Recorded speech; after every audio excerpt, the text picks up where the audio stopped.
Hay silencios en los Apalaches que no son naturales, son advertencias. Marta pensó que dejar atrás las montañas de Carolina del Norte bastaría para olvidar lo que vio en aquella carretera solitaria.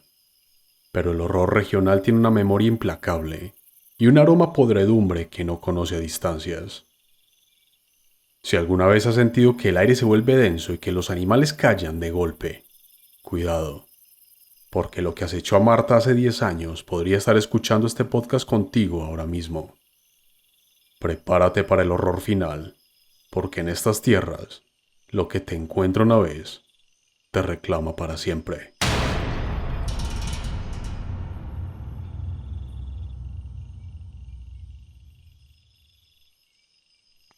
Buenas noches, cuenteros. Bienvenidos a una entrega que marcará un antes y un después en nuestros relatos de terror regional. Hoy cerramos el círculo de los Apalaches con el testimonio de Marta. Ella no nos habla de leyendas de fogata, nos habla de una presencia sin ojos, con una boca repleta de dientes, que desafía toda lógica biológica. Desde las carreteras solitarias de Asheville hasta los bosques de Delaware, prepárense para entender por qué, en estas montañas, lo viejo nunca muere, solo cambia de piel. Relájense y acérquense a la luz para que hablemos de la oscuridad. Soy el Cuentacuentos.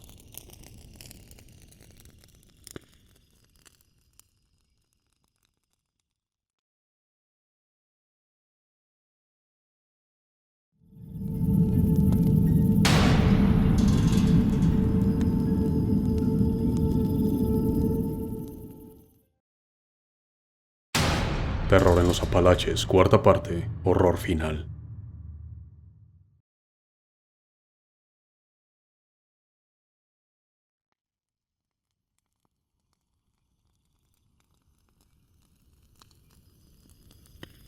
Soy Marta, y si algo he aprendido en todo este tiempo es que los Apalaches no son solo montañas, son algo vivo.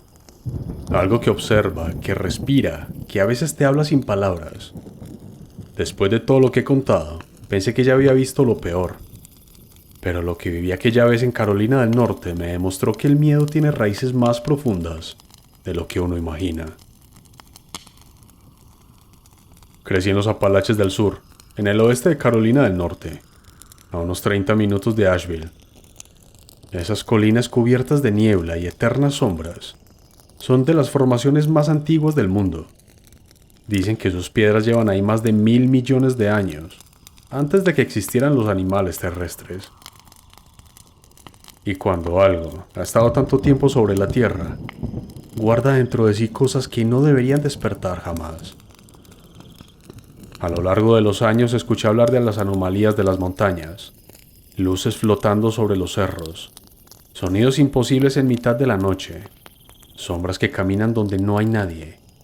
Algunas son benévolas, eso dicen, otras simplemente inexplicables. Pero esta historia no trata de una de esas presencias inofensivas. Esta historia trata de algo que no tiene nombre, pero que sé que me encontró.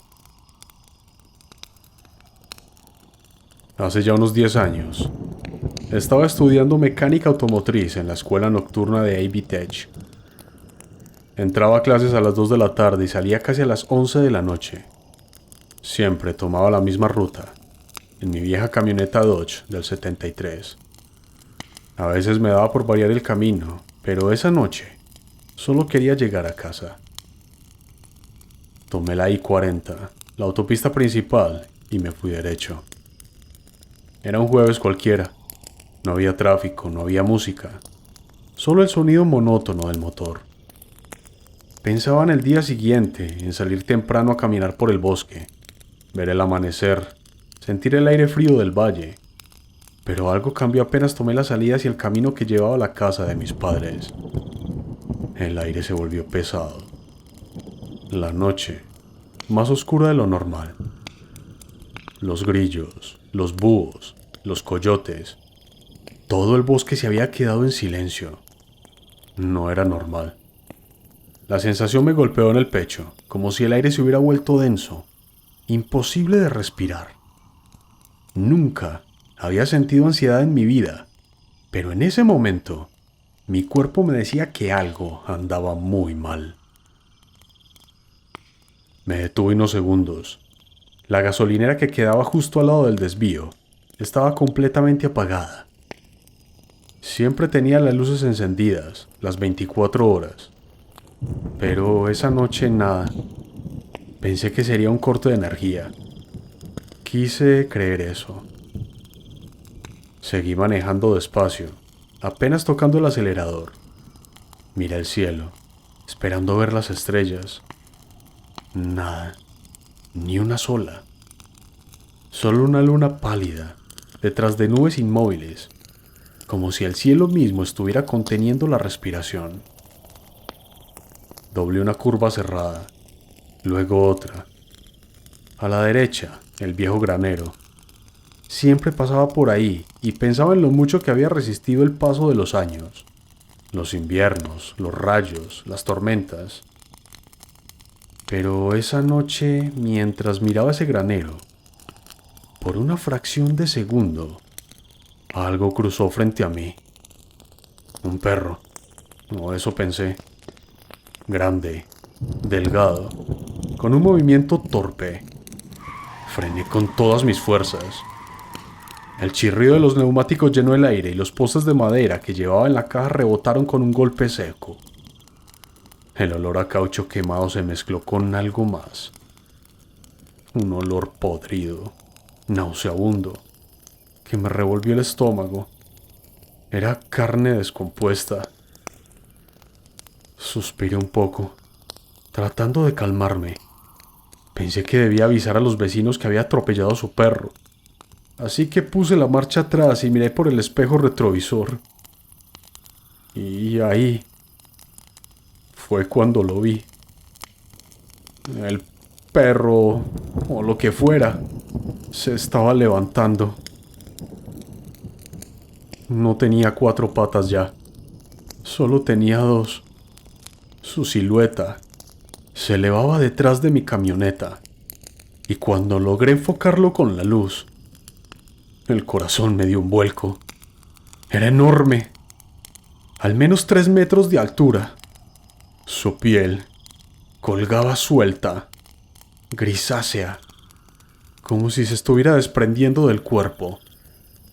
Los brazos demasiado largos, las manos con dedos finos y torcidos, y el rostro era algo que nunca debió existir. Parecía humano, pero los bordes se movían, se distorsionaban como si su forma no pudiera mantenerse estable. No tenía ojos, solo unas cuencas vacías y una boca repleta de dientes desordenados, algunos incluso saliendo por las mejillas, otros estaban incrustados en la carne. Me miró, no sé cómo porque no tenía ojos, pero lo hizo. Sentí que esa cosa me atravesaba el alma. La luz de una casa cercana se encendió, y en ese instante, la criatura giró lentamente la cabeza y se internó en el bosque, a 2 patas, como un hombre. Pisé el acelerador a fondo. El motor rugió mientras subía las revoluciones. Las llantas quemaban el asfalto. Llegué a casa temblando, con las manos empapadas en sudor. Mis padres dormían, no los desperté. ¿Quién carajos me iba a creer? Bajé al sótano, cargué mi escopeta y cerré todas las puertas. Esa noche ni siquiera los perros ladraron. El silencio era tan profundo que podía oír mi propio pulso. Y entonces volvió el olor, a podredumbre, a muerte. Eran casi las 3 de la mañana. El hedor se hizo tan intenso que tuve que cubrirme la boca. Mi padre tenía una oficina con grandes ventanales que daban directo al bosque. Encendí mi linterna táctica y avancé con el arma en la otra mano. A través del cristal, la luz iluminó el borde de los árboles. Y ahí estaba, inmóvil, de pie, mirándome. Su piel, esa piel colgaba flácida, y las cuencas vacías parecían absorber la luz. Apagué la linterna de golpe, pero cuando encendí los reflectores exteriores, la criatura ya no estaba en el bosque. Estaba entre el bosque y la casa. Disparé. 1, 2, 3 veces. El estampido resonó en todo el valle. La cosa gritó. Un grito agudo como el de una mujer siendo asesinada, que me heló la sangre. Corrió de vuelta al bosque y desapareció. Mis padres bajaron alarmados. Mentí. Les dije que había unos husmeando en la basura. Sabía que nunca me creerían de verdad. Luego de eso pasaron los años. Intenté olvidar, hasta que conocí a mi esposo. Su familia vivía a pocos kilómetros del lugar donde ocurrió todo. Gente del campo, acostumbrada al bosque, al silencio, a lo inexplicable.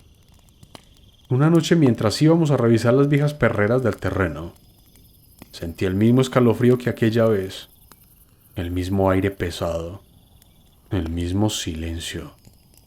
Y luego, el olor. Mi esposo bromeó. ¿Qué comiste? ¡Apestas! Pero cuando vio mi cara, entendió que no era una broma. Lo supo. Algo nos observaba. Los ladridos comenzaron a escucharse desde las perreras. Eran los mismos ladridos de nuestro perro. Pero él estaba justo a mi lado. Corrimos. Los aullidos se hicieron más fuertes, más cercanos, hasta que parecían salir de dentro de mi cabeza. Cuando la madre de mi esposo encendió los reflectores de la casa, alcancé a ver algo detenerse justo en el borde de la luz. Giró el rostro hacia nosotros y se perdió entre los árboles. A la mañana siguiente, la hermana mayor de mi esposo vino con un manojo de hierbas y unas oraciones antiguas. Bendijo la casa, quemó incienso, murmuraba cosas que yo no entendía. Luego, muy seria, nos advirtió: no vuelvan al bosque después del anochecer. No, hasta que eso te deje en paz. Nos mudamos años después. Delaware parecía un lugar tranquilo, lejos de todo lo que había pasado. Pero la tranquilidad es un espejismo cuando el miedo ya te encontró una vez. Una noche mientras jugaba con los perros en el patio trasero, sentí el mismo olor, el mismo aire denso, casi tangible. Mi bulldog corrió hacia el bosque. Lo seguí, lo cargué, y justo cuando regresaba a la casa, escuché otro ladrido. Un ladrido idéntico. Venía desde el bosque. Cerré la puerta de golpe, atranqué las ventanas y encendí los reflectores. Los árboles temblaban como si algo acabara de pasar entre ellos. Los perros aullaban desesperados, con una furia que nunca les había visto. Esa noche no dormí, ni la siguiente, y ahora lo sé con certeza. Aquella cosa me siguió. No importa cuántos kilómetros ponga de distancia, ni cuántos años pasen, el olor siempre regresa antes que esa cosa. Y cada vez que lo siento, sé que está cerca, esperando. Dicen que en los Apalaches, lo viejo nunca muere del todo, solo cambia de piel. Y yo siento que la mía ya empieza a desprenderse también.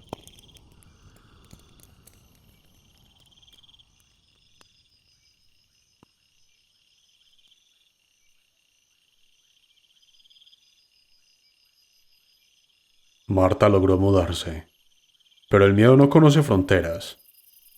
Si alguna vez caminas cerca del bosque y el aire se vuelve denso, si el silencio de los grillos es absoluto, o si sientes ese olor nauseabundo a muerte, corre, porque como bien dice ella, la tranquilidad es solo un espejismo cuando algo ya decidió que eres su presa. Si este relato te erizó la piel, no olvides suscribirte y activar la campana. Aquí no solo contamos cuentos, compartimos pesadillas. Déjame en los comentarios si has sentido alguna vez que algo te sigue desde la oscuridad de los árboles. Gracias por escucharme. Soy el Cuentacuentos.